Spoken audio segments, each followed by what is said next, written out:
La Convention du patrimoine mondial, on l'appelle souvent la Convention de 1972. 1972 est l'année où le texte de ce qui est un traité international a été adopté par la Conférence générale de l'UNESCO. Mais évidemment, ça n'est pas arrivé tout seul, et il y a une longue histoire de l'internationalisation du patrimoine, dont on peut dire qu'elle commence déjà dans l'entre-deux-guerres. Dans les années 30, il y a eu à Athènes, en 1931, si j'ai bonne mémoire, ou 30 court peut-être, une réunion de professionnels du patrimoine qui a commencé à réfléchir et à se connaître mutuellement sur la manière dont il fallait considérer le patrimoine, comment l'identifier, comment surtout le conserver et le restaurer. Et puis ces choses-là cristallisent plutôt après la Seconde Guerre mondiale. Dans les années 50 et notamment en 1958, il y a une réunion à Paris de professionnels du patrimoine, des architectes, des conservateurs. Et en parallèle naît une urgence mondiale que tout le monde connaît, qui est la sauvegarde des monuments de Nubie, en Égypte, parce que la construction du fameux barrage d'Assouan devait d'abord mettre fin au régime des crues annuelles du Nil, mais surtout noyer un très important territoire où se trouvaient beaucoup de vestiges pharaoniques. Et donc une grande campagne internationale a été lancée par l'UNESCO, c'était une première absolument, et qui a permis de sauver énormément de vestiges.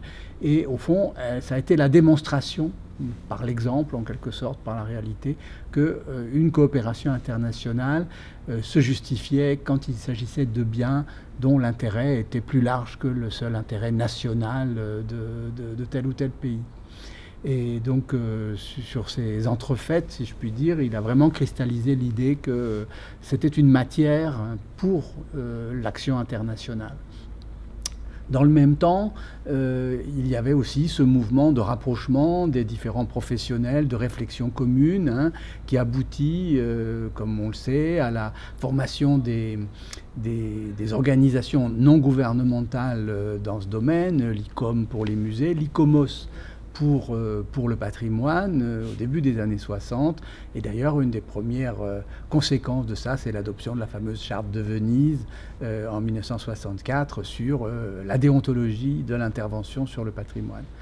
Et en 1972, c'est la fameuse conférence de Stockholm sur les relations de l'homme et de son environnement, de la planète, etc. Et c'est à ce moment-là que se concrétise le projet d'un instrument international sur le patrimoine. Et à ce moment-là, on fait converger d'ailleurs des initiatives qui concernaient aussi bien le patrimoine naturel que le patrimoine culturel. Et donc, ce qui nous vaut, la Convention, donc adoptée en 1972 par les États membres de l'UNESCO, qui concerne le patrimoine naturel et culturel. Alors évidemment, c'est toute la mécanique internationale. Quand on adopte une convention, elle n'est pas pour autant faite. Il faut, pour qu'elle entre en vigueur, qu'un certain nombre d'États la ratifient. Et en l'occurrence, je crois que le seuil était fixé à 25, si j'ai bonne mémoire, mais enfin peu importe. Et ce seuil est atteint en 1975. Et à ce moment-là, la Convention entre en vigueur. Et il faut encore 2 ans pour qu'elle se réunisse, qu'elle fixe ses règles, qu'elle élise ses organes statutaires. Et enfin, les premières inscriptions sur la liste du patrimoine mondial interviennent en 1978. Voilà. C'est un peu le résumé de l'histoire de la Convention. Le fondement même de la Convention, c'est qu'il y a des biens, des édifices, des paysages, des milieux naturels dont l'importance est jugée telle qu'elle dépasse les intérêts nationaux. Et donc, qui offre la légitimité d'une action internationale qui est avant tout destinée à conserver ces biens. C'est vraiment là l'objectif. L'objectif, c'est d'identifier des biens pour lesquels la coopération plus large que celle des autorités nationales est nécessaire pour arriver à ce que ces biens restent dans le patrimoine commun de l'humanité. Et donc, c'est un instrument de coopération, mais qui, évidemment, passe aussi par une procédure d'identification. Il faut que l'on sache quels sont ces biens. Ce n'est pas une déclaration vague, il faut les identifier. D'où le processus de la liste. Et il faut qu'un certain nombre de biens précisément délimités, nommés, évalués, soient reconnus ayant une valeur universelle exceptionnelle et donc sont l'objet finalement de cette espèce de coopération internationale en vue de leur conservation. 1978-2018, mettons, on y est presque, ça fait 40 ans, et en 40 ans, il est évident que les choses ont changé. La Convention est une convention vivante qui s'est développée considérablement. Il faut imaginer que des 25 pays qui l'ont ratifié en 1975, nous sommes passés aujourd'hui à 191 États parties. C'est-à-dire que la Convention est universelle, qu'elle concerne le monde entier. Et que chacun des pays qui adhèrent à cette Convention, évidemment, a une manière de la faire fonctionner et de proposer des biens et d'avoir l'intention de faire reconnaître la valeur universelle exceptionnelle de tel ou tel bien. Donc les manières de penser quels sont les biens du patrimoine mondial n'est plus du tout la même de ce qu'elle était en 1978, de ce qu'elle sera l'année prochaine. Il y a quand même une grande continuité, mais il y a une évolution notable. Au début, au fond, on pense, et la référence aux monuments égyptiens nous y aide, on pense à de grands monuments qui ont une image très forte, qui sont acceptés un petit peu dans la connaissance que tout le monde a du monde entier. Vous savez, dans les années même 80, on peut imaginer qu'il y a une espèce d'image du monde qui existe quand même, au moins assez diffusée, pas pour tout le monde bien sûr, mais enfin assez diffusée. Et dans cette image du monde, il y a un certain nombre de choses qui sont bien connues, qui sont bien repérées, qui au fond sont les nouvelles merveilles du monde. Les merveilles du monde antique, il y en avait 7, tout le monde les connaît, ou presque. Et au fond, au départ, on continue un peu dans cette idée. Et au fond, c'est pas simplement une question européenne, parce qu'on voit les pays hors de l'Europe qui aussi amènent leurs monuments emblématiques. On peut les citer. La France va s'y mettre au début, les grandes cathédrales, Bourges, Amiens, etc., Reims, bien sûr. On va mettre les grands monuments comme le palais de Versailles, le palais de Fontainebleau. On va mettre la grotte de Lascaux et les autres gisements de la Vézère. Enfin, tout ce qui est un petit peu je ne dis pas ça méchamment, mais le collier de perles du patrimoine français, et les autres États font de même. Les États-Unis mettent ce qui résume leur parcours, c'est-à-dire le hall où on a proclamé l'indépendance des États-Unis, la fameuse statue de la liberté qui commémore, etc., le centenaire et tout ça. Et les Indiens vont mettre le Taj Mahal, que tout le monde connaît, les Péruviens vont mettre le Machu Picchu, etc., les Indonésiens le temple de Borobudur, et j'en passe. C'est-à-dire qu'on a cette idée de cette collection de chefs-d'œuvre qui sont en même temps des monuments, c'est-à-dire des édifices très, très définis, très localisés, situés quelque part. Et puis, ma foi, ce stock de grands monuments iconiques, d'abord, il n'est pas inépuisable, même si il y a une vie des monuments qui fait que certains sont reconnus peu à peu, mais enfin, on se rend compte que ça n'épuise pas la catégorie du patrimoine, et qu'il y a non seulement des monuments, mais qu'il y a des ensembles, qu'il y a des sites, qu'il y a des paysages. Et en plus, je ne parle pas des biens naturels. Moi, je ne suis pas compétent pour les biens naturels, je m'excuse de rien en dire, mais il y a quand même une interface paysagère, une interface naturelle avec les biens culturels. C'est tout à fait clair. Alors on va progressivement. Déjà, dès le départ, je dois le dire, dès le départ, et pour les inscriptions françaises que je connais bien, on va privilégier, enfin pas privilégier, mais on ne va pas oublier cette question du paysage. Par exemple, ainsi, quand on inscrit l'abbatiale de Vézelay, que tout le monde connaît, elle est inscrite avec la colline qui la porte.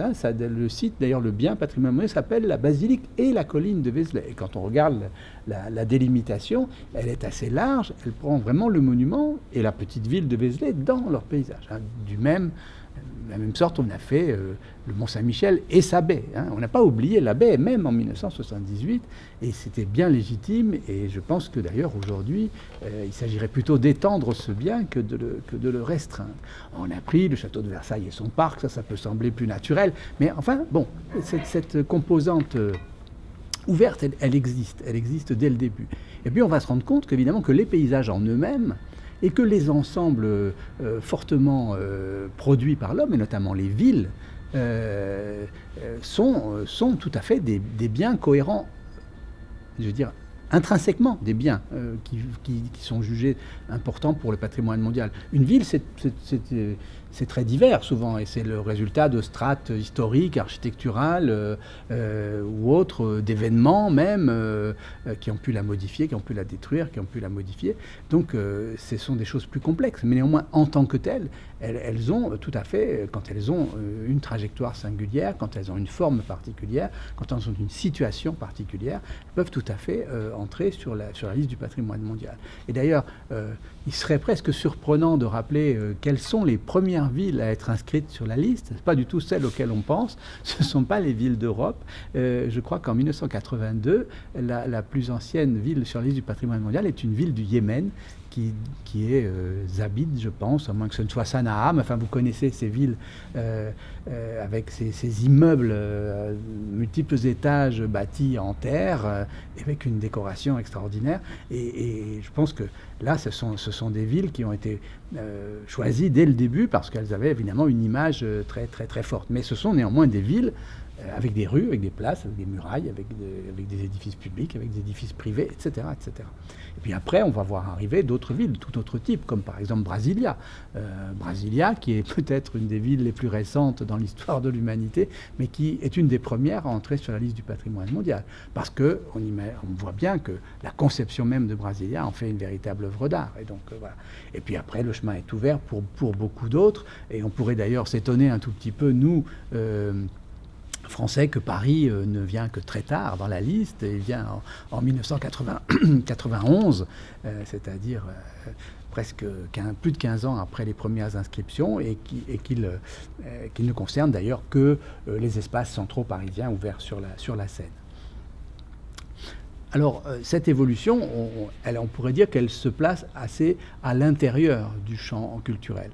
Mais assez vite encore, on va tomber sur d'autres limitations. C'est-à-dire qu'on se rend compte que la question du bâti, la question de l'aménager, la question du mise en forme, au fond, la question des biens mis en forme. Une ville, finalement, c'est tout un effort de mise en forme séculaire, enfin, on le sait bien, etc., que finalement, tout ça, ça ne représente pas, ou ça n'épuise pas les choses que peut produire l'homme dans l'interaction avec son environnement pour faire son cadre de vie, et qu'il y a d'autres modes finalement d'organisation des territoires ou du cadre de vie des populations qui sont en train de produire des choses d'une valeur universelle. Et ce constat s'opère d'abord et avant tout par une absence. C'est-à-dire qu'à l'orée des années 90, ou plutôt même à l'orée des années 2000, je corrige, en regardant la liste, on s'aperçoit qu'elle est extraordinairement déséquilibrée. À l'orée des années 2000, la Convention est déjà devenue, sinon universelle, elle est devenue très largement partagée sur tous les continents. On regarde la carte des biens du patrimoine mondial et on voit qu'il y a des continents qui sont quasiment absents. Alors on se dit pourquoi ? Bien, en fait, ce n'est pas simplement... bien sûr, il y a des questions de développement, il y a des questions de faisabilité d'un dossier. C'est une procédure assez lourde, assez exigeante. Il faut démontrer toujours cette valeur universelle exceptionnelle. Et pour ça, ça demande des équipes, ça demande des réflexions, ça demande du temps, etc. Mais il n'y a pas seulement ça. Il y a aussi le fait que, finalement, tous les pays du monde n'ont pas... bâti en pierre, des édifices emblématiques ou bâti des villes cernées de murailles, etc., etc. Et que, notamment l'Afrique, là, à l'orée des années 2000, est remarquablement absente de la liste du patrimoine mondial. Et à cette époque-là, les 3 pays les mieux représentés étaient la France, l'Italie, l'Espagne. Vous imaginez évidemment que les traditions culturelles et aussi administratives permettaient à ces pays-là de fournir un grand nombre de propositions. Par contre, il y avait plus de biens dans ces 3 pays que dans toute l'Afrique, d'Alger au Cap. Donc vraiment, un continent entier se trouvait à la traîne, si je puis dire. Et on s'est rendu compte que c'était sans doute non pas tant une question de volonté, même il y a des problèmes, qu'une question d'adaptation, finalement, des catégories patrimoniales à ce que pouvait proposer l'Afrique à la liste du patrimoine. Et c'est à ce moment-là qu'on a fait cette évolution majeure dans la liste qui est de s'intéresser à ce qu'on appelle les paysages culturels, c'est-à-dire des structures paysagères qui sont en partie construites mais qui peuvent ne pas l'être et qui évidemment témoignent d'un rapport d'appropriation entre une société et son territoire. Et ça peut prendre des formes très diverses, extrêmement rurales par exemple. Alors tout le monde a en tête les sites spectaculaires des rizières en terrasse des Philippines, par exemple, où là, il n'y a rien de construit. Ce sont des petites murettes en terre crue, etc. Mais l'utilisation du paysage, l'utilisation de l'eau, l'utilisation de la pente pour produire le riz, donc pour donner à manger à la société correspondante, est une œuvre remarquable et qui a d'ailleurs été reconnue très très très facilement. Et à partir de ces modèles, on a pu s'intéresser à des paysages dans la manière dont ils étaient utilisés par les activités traditionnelles, que ce soit les activités pastorales ou agricoles, ou les parcours, ou les structures, ou les formes d'habitat vernaculaires et autres, etc. Et donc on a complètement finalement dépassé cette idée un peu monumentale de l'édifice symbolique à très forte image, pour arriver à des choses beaucoup plus complexes et qui traduisent à leur façon un autre rapport entre l'homme et son environnement. Il y a d'autres évolutions, mais qui sont plutôt aussi dans le choix des stratégies, je dirais, de constitution d'un bien. Là, jusqu'à présent, on a parlé du bien un peu en lui-même, d'un bien unique, quel caractère il peut avoir pour être proposé. Il y a une autre manière de concevoir un bien sur la liste du patrimoine mondial qui est de composer à l'avance quelque chose, disons par un raisonnement, par une analyse intellectuelle ou historique. Et je pense notamment à tout ce qu'on appelle les biens en série, c'est-à-dire un seul bien du patrimoine mondial, un seul bien, mais qui est composé d'un certain nombre d'éléments discontinus, qui peuvent être même parfois très éloignés les uns des autres, mais dont la réunion, et plus ou moins dans la considération de l'ensemble, présente cette valeur universelle exceptionnelle. Et parce qu'on s'est beaucoup interrogé, notamment déjà dans les années 80, sur des personnalités, des architectes par exemple, qui pouvaient avoir une œuvre composée de multiples édifices, dont finalement l'ensemble pouvait être significatif, ou en tout cas candidat à une valeur universelle exceptionnelle, alors qu'un édifice isolé peut-être n'était pas suffisant pour en témoigner. Et donc il y a eu des dossiers un peu pionniers. Alors on va retrouver notre chère vieille Europe à la manœuvre, avec des gens comme Gaudi par exemple pour l'Espagne, et Palladio pour l'Italie. Donc les Italiens font notamment un dossier très complet avec 24 villas palladiennes de Vénétie en 1984, je crois. Ouais. Enfin, vous vérifierez la date, c'est facile. Et puis, il y a d'autres exemples, les maisons de Horta à Bruxelles aussi, qui sont plusieurs, etc. etc. Et de là, d'ailleurs, on a compris que en mettant ensemble un certain nombre d'éléments comparables, qui peut-être individuellement ne pourraient pas prétendre à une valeur universelle exceptionnelle, on a un phénomène d'ensemble ou un fait historique d'ensemble qui, lui, dispose de cette valeur. Et il y a eu une déclinaison de ce modèle très, très importante. Je pense à les églises en bois de la petite Pologne, ou ne serait-ce que les grottes préhistoriques de la vallée de la Vézère et que nous avons autour de Lascaux. Lascaux n'est pas isolé, etc. etc.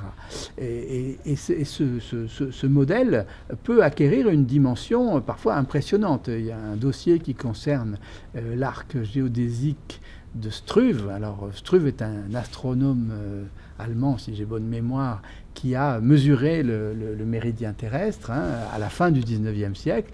Et donc 11 pays se sont mis ensemble pour collecter les points à partir duquel il avait établi sa mesure, qui sont parfois un clocher, une borne, quelque chose, enfin un petit point du paysage, une station météorologique ou autre. Et c'est cet ensemble, sur cet arc, alors ça fait le quart de la Terre, ça fait le quart du méridien terrestre, et donc ça va de la Norvège à l'Ukraine. Ça a permis déjà de constituer un bien un peu atypique, mais dont on voit ce changement d'échelle. On voit ce changement d'échelle, et il est important parce que une des raisons de la Convention du patrimoine mondial, c'est la coopération internationale. Et quelque part, il y a un peu un contresens à avoir une lecture toujours nationale de la Convention, c'est-à-dire d'y apporter les biens emblématiques, ceux qui sont nos champions nationaux, parce qu'on les aime bien, parce qu'on pense qu'ils portent notre identité, notre histoire, notre excellence. Et alors qu'en fait, il faut plutôt raisonner à l'inverse, c'est-à-dire qu'il faut voir qu'est-ce que c'est que le patrimoine du monde et non pas le patrimoine d'un pays.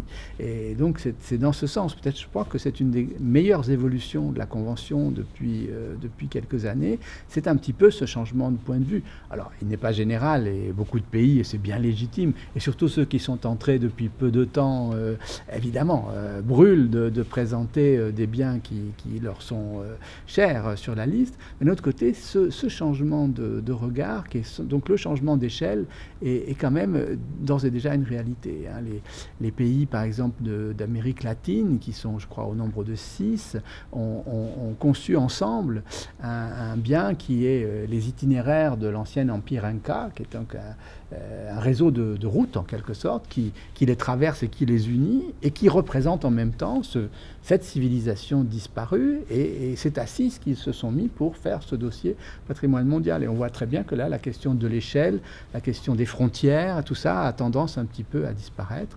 De même que nous avons d'autres dossiers, les frontières de l'Empire romain, par exemple, qui concernent actuellement 3 pays. Et puis, je ne peux pas ne pas citer le dossier sur l'œuvre de Le Corbusier que la France a proposé et qui comprend donc des biens situés dans 7 pays sur 3 continents, puisque nous allons de l'Argentine au Japon, en passant bien sûr par l'Europe et par l'Inde.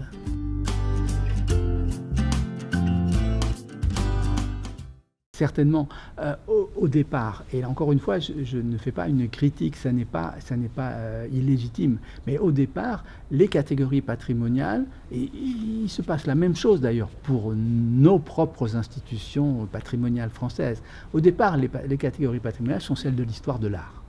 C'est-à-dire que ce que l'on patrimonialise, ce sont des édifices ou des œuvres d'art, des compositions qui sont situées sur ce grand mouvement du développement de l'art par rapport au style, par rapport à la technique, par rapport à la création, par rapport à tout ça. Et puis, là aussi, et c'est normal de faire ça. Les chefs-d'œuvre ont toute légitimité pour entrer sur la liste. Mais quand on a fait ça, quand on met ça en action, ça n'épuise pas le spectre des réalisations humaines. Et il y a tout un pan notamment de ce qui est le travail, de ce qui est la société au travail, sous de multiples formes, qui produit des choses, qui produit des édifices, qui produit des paysages, qui produit des structures, quelles qu'elles soient, qui peuvent être reconnus comme ayant une valeur universelle exceptionnelle. Alors, le paysage culturel de la vallée de la Loire, dont on a aussi, qui était le premier paysage culturel français, enfin pas tout à fait, presque, on va dire, puisqu'il y a eu le Mont Perdu auparavant, mais la vallée de la Loire, c'est évidemment pour des raisons de beauté plastique, de questions d'histoire, les châteaux étant liés d'ailleurs quand même à une phase bien précise de l'histoire française, avec la présence de la monarchie un peu dans ces territoires-là, etc. Mais la Loire est aussi un espace de travail considérable, qui a été une voie économique de la France pendant des siècles, qui, d'une manière ou d'une autre, l'est encore un tout petit peu, etc. Et donc il y a tout un tas de choses qui sont dans ce paysage culturel, dans les rapports entre l'homme et le fleuve, comment l'utiliser, comment y aborder, enfin comment y accéder plutôt, comment s'en défendre, etc., comment en vivre, qui sont des caractéristiques essentielles. Et là, on est loin de l'histoire de l'art en stricto sensu, en tout cas.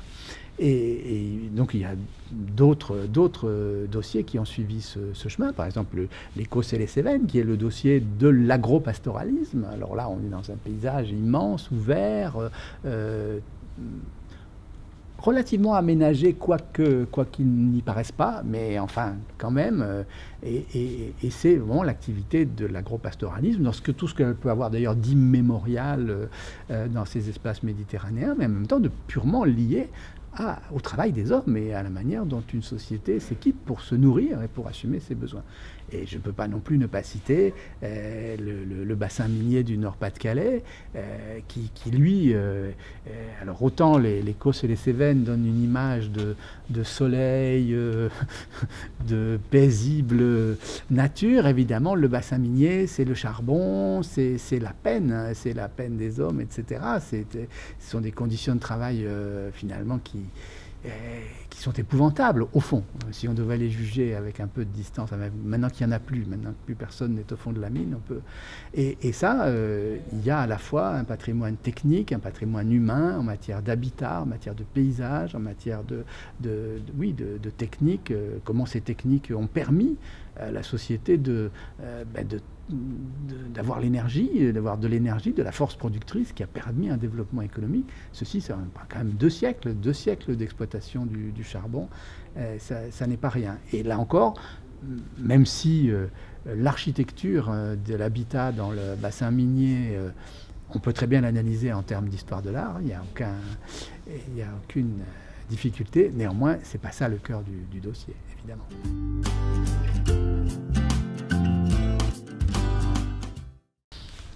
Alors, je crois qu'il y a une chose dont il faut bien avoir conscience, c'est que toutes ces évolutions dont on a pu parler, elles produisent de nouvelles étapes ou de nouvelles manières de concevoir ce qu'est le patrimoine mondial, mais aucune des étapes ne remplace la précédente. Elle vient plutôt en parallèle, elle vient plutôt regarder ajouter un nouveau point de vue, élargir finalement les catégories éligibles. Donc je pense que, en fait, toute cette évolution qui est produite n'a fait que diversifier la panoplie, si je puis dire, et que nous allons trouver des dossiers qui pourront nous ressembler à des dossiers de 1978, et au contraire, nous aurons peut-être des nouveaux dossiers dont on n'a pas encore l'idée, sur des biens plus complexes, plus élaborés, je ne sais pas.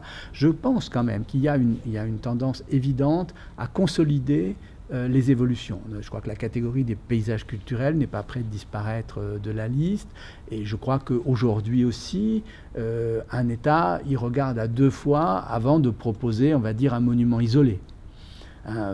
Il peut le faire. D'ailleurs, la France s'y prépare pour certaines choses. Mais évidemment, il faut que ce soit vraiment très, très, très justifié. La question des biens en série, et surtout la question des biens internationaux, des biens dont l'échelle est plus mondiale que nationale, je crois que c'est une voie d'avenir. Et d'ailleurs, c'est une voie d'avenir si on lit bien la Convention elle-même. C'est-à-dire qu'il faut que les États coopèrent entre eux pour identifier et conserver ce qu'est le patrimoine du monde. Et quelle meilleure preuve que de cette coopération que de fabriquer des dossiers ou des biens, ou d'identifier des biens en commun.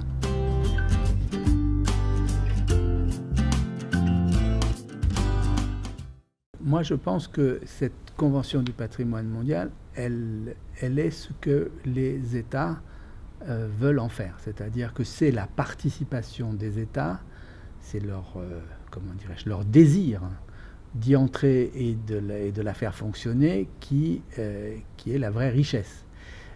Donc la question n'est pas la question du nombre. La question, c'est que cet instrument qui est devenu universel, alors c'est déjà une preuve de sa pertinence, c'est qu'il est devenu universel, il n'y a pas de désintérêt, qu'il reste vivant. Et pour qu'il reste vivant, il faut qu'il fonctionne. Je crois qu'on n'a pas à s'inquiéter du nombre de biens. Alors bien sûr, c'est compliqué, puisque... enfin, c'est compliqué, oui, c'est une lourdeur... c'est pas une lourdeur, non, comment dire. C'est une tâche importante, et d'autant plus importante que la liste grandit, que de surveiller tous ces biens, d'échanger les informations nécessaires, de recourir aux aides qu'il faut, de prévenir les désastres, de réparer les catastrophes, etc. Et plus il y a de biens sur la liste, plus tout cela devient effectivement important, prenant, peut-être difficile. Mais ce n'est pas en limitant le nombre de biens qu'on résoudra ces problèmes. Les problèmes que nous voyons, c'est quoi? Ce sont d'une part l'état du monde, les guerres, les catastrophes. Je rappelle quand même que la moitié ou les 2/3 des parcs naturels africains qui sont sur la liste du patrimoine mondial sont sur la liste en péril, parce qu'ils sont victimes du braconnage, que les éléphants sont tués par dizaines de milliers chaque année, etc., etc. Donc je veux dire, il y a un vrai problème, mais qui n'est pas un problème de coopération pour le patrimoine, qui est question de paix du monde. Bon. Alors ça, on ne va pas dire que c'est le nombre de biens sur la liste qui influe sur la paix du monde. Il y a les questions des États aussi qui n'ont pas les moyens ou qui n'ont pas les ressources suffisantes pour assurer une conservation, on va dire, dans des standards modernes et performants. Ben là aussi, c'est la coopération qui permettra peut-être d'aider ces États. Ce n'est pas le fait de leur dire, oh, écoutez, bon, la liste est close parce que vous comprenez, à 1000 ou 1500 biens, on s'arrête. Non, moi je pense que si on arrête le développement de la liste, eh bien, on brisera tout dynamisme et on brisera tout intérêt pour les États à y participer. Bon, c'est mon opinion personnelle. Il y a beaucoup de problèmes. Vous savez que la Convention du patrimoine mondial a justement prévu dans son dispositif de la Convention de 72 donc 2 listes. Il y a une liste des biens, la liste des biens de valeur universelle exceptionnelle, et il y a la liste du patrimoine mondial en péril. C'est-à-dire que cette liste permet d'identifier au niveau mondial et de façon parfaitement visible les biens qui sont en péril et pour lesquels, évidemment, il est requis d'essayer de faire qu'ils ne le soient plus. Alors ça peut être tout simplement pour des raisons d'évolution, des conditions. Il y a je ne me souviens plus quel bien est menacé par je ne sais quelle montée des eaux. Bon, et voilà, il y a un certain nombre de choses comme ça qui ont... Il y a évidemment les périls qui viennent des guerres, comme je l'ai dit tout à l'heure, mais bon, ça, il faut attendre que les conflits se résolvent, et on peut espérer quand même que le système des Nations Unies y travaille. Et d'ailleurs, je relève que récemment, et suite à toutes les destructions qui ont eu lieu, notamment en Syrie, le Conseil de sécurité des Nations Unies a déclaré que les atteintes au patrimoine durant les conflits armés seraient normalement considérées comme des crimes de guerre. Vous me direz, c'est une piètre consolation, mais enfin, ça veut dire quand même que la question est à l'ordre du jour. Je crois que l'UNESCO lui-même, le but de l'UNESCO lui-même, c'est de travailler à la paix. C'est écrit dans ses statuts, il y a ces fameuses phrases qu'on répète si souvent, de construire la paix dans l'esprit des hommes, pour éviter justement, par la culture, et moi j'ajoute par le patrimoine, pour éviter que ces conflits se produisent. Bon, nous sommes loin du compte, mais nous sommes en chemin.